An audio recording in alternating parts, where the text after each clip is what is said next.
मेरा नाश्ता कहाँ है? मुझे ऑफिस के लिए लेट हो रहा है। अपनी माँ से पूछो ना। अरे विनोद बेटा, फिक्र क्यों करता है? तेरी माँ आ गई है ना गांव से, मैं बना रही हूँ आज तेरे लिए नाश्ता। अब रूपा अपने बेटे के लिए नाश्ता बनाकर लाती है, जो कि आधा से ज्यादा जला हुआ था। ये देखकर विनोद हीना पर नाराज होने लगता है। हिना, ये क्या है? कल रात को ही तो माँ घर आई है और तुमने सुबह होते ही माँ को काम पर लगा दिया। अरे मेरी इतनी भी क्या मजाल जो मैं आपकी माँ को काम पर लगा सकूं। आपकी माँ ने मुझे काम पर लगाया है ताकि मैं आपसे दूर रहूं। अब जैसे ही हिना विनोद से उसकी शिकायत करती है, रूपा अपना पेट पकड़कर रोने लगती है। हे भगवान, मेरा सर दर्द से फट जाएगा।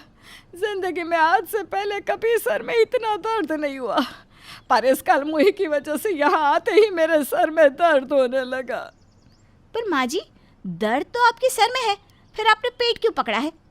सच सच बता क्यों नहीं देती कि आप फिर से नाटक कर रही हैं? देख देख बेटा, कैसे तेरी बहू मुझे सताने का मौका ढूंढती है। अब तू ही बता, एक बुढ़िया को कहाँ पता चलता है कि पेट कहाँ है और दर्द कहाँ हो रहा है। अरे कोई तो मुझे मेरे कमरे में छोड़ दो। माँ जी, इतना तेज बनने की जरूरत नहीं है। अरे बस भी करो तुम दोनों सास बहू की लड़ाई में मैं ऑफिस के लिए लेट हो गया। चलो माँ, मैं आपको हॉस्पिटल ले जाता हूँ और वहीं आपका इलाज करवा देता हूँ। आपको दवाई दिलवाकर मैं आपको घर के लिए गाड़ी में भेज दूंगा और मैं टैक्सी में ऑफिस चला जाऊंगा। अरे नहीं नहीं बेटा, तू पहले से ही लेट हो गया है। अब बहू है ना, वो मुझे हॉस्पिटल ले जाएगी। तू जा बेटा, तू जा ऑफिस। अब विनोद ऑफिस चला जाता है, पर माँ के आने के बाद विनोद की सर दर्दी और भी ज़्यादा बढ़ जाती है। पूरा दिन निकल जाता है। रात को थका हारा विनोद घर जाता है और विनोद के आते ही घर का ड्रामा एक बार फिर से शुरू हो जाता है। आ गया मेरा बेटा, बहुत ज़्यादा थक गया है ना? अच्छा ये बता, मेरे लिए क्या लेकर आया है बेटा? विनोद, माँ जी को कुछ देने से पहले सोच लेना, मैंने आपसे कुछ मंगवाया था। आप मेरा सामान लेकर आए हैं या नहीं? अच्छा, तो अब तू मेरे बेटे को धमकाएगी हैं? मैं कोई गुंडी नहीं हूँ जो आपकी बेटी को धमकाऊं। मैं उनकी बीवी हूँ और एक बीवी के नाते मैं उनसे अपना सामान मांग रही हूँ जो मैंने उन्हें लाने के लिए कहा था। हाँ हाँ चुप कर। विनोद मेरा बेटा है, पहले वो मेरी बात सुनेगा। दोनों सास बहू आपस में लड़ ही रही होती है कि तभी विनोद का बेटा पिंटू वहाँ आता है और अपने पापा के हाथों से बैट बॉल लेकर अपने पापा से कहता है, पापा आप बहुत अच्छे हैं। मुझे पता चल गया कि आप सबसे ज़्यादा प्यार मुझसे करते हैं, तभी तो आप मेरे लिए बैट बॉल लेकर आए। इतना बोलकर पिंटू वहाँ से चला जाता है। बेचारा डरा सहमा विनोद भी कमरे में चला जाता है। कमरे में जाने के बाद हीना पूरी रात विनोद से लड़ती है।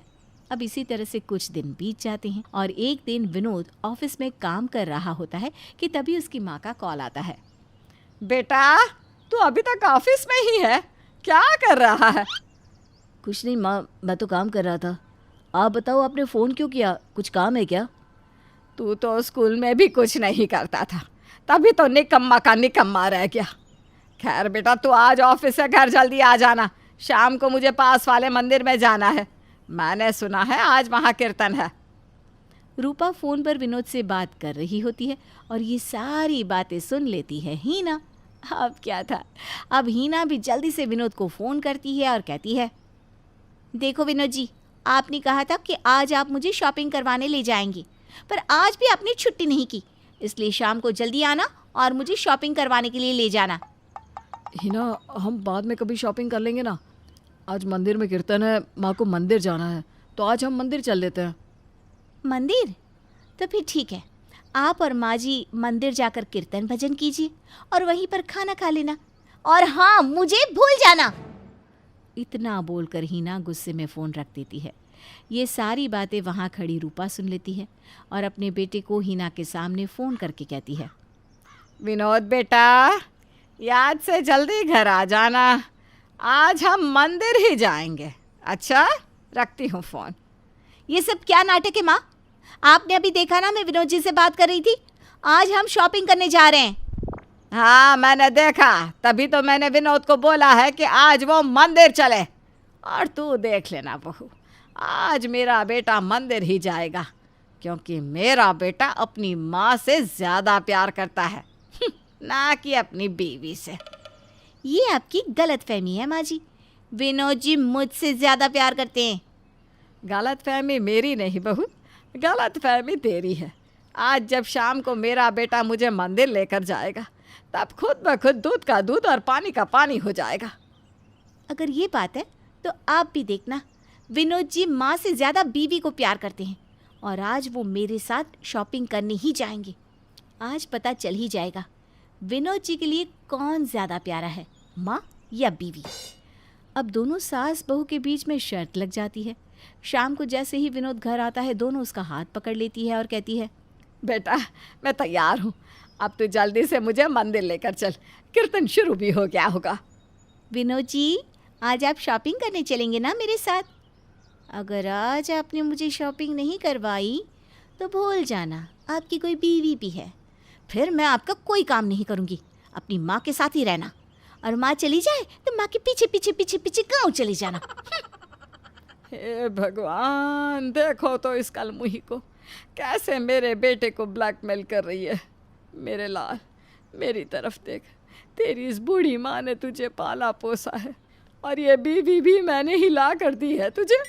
माँ जी ब्लैकमेल मैं नहीं, आप कर रही हैं अपनी ममता की दुहाई देकर।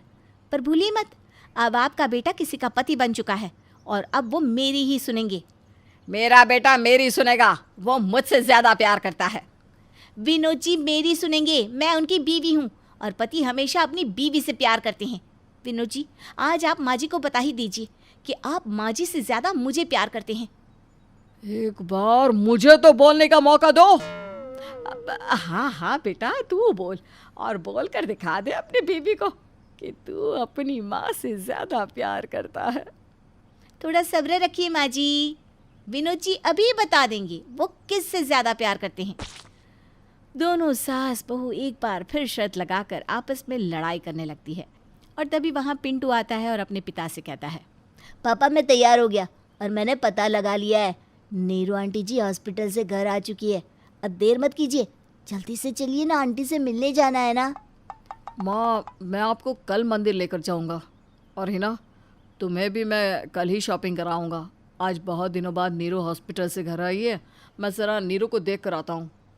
अब बिना समय गंवाए विनोद अपने बेटे के साथ अपनी पड़ोसन को देखने के लिए चला जाता है, जिसके बाद दोनों सास बहू अपनी इस शर्त में हार जाती है और उन्हें पता चल जाता है कि विनोद के दिल में नीरू के लिए घंटी बज रही है।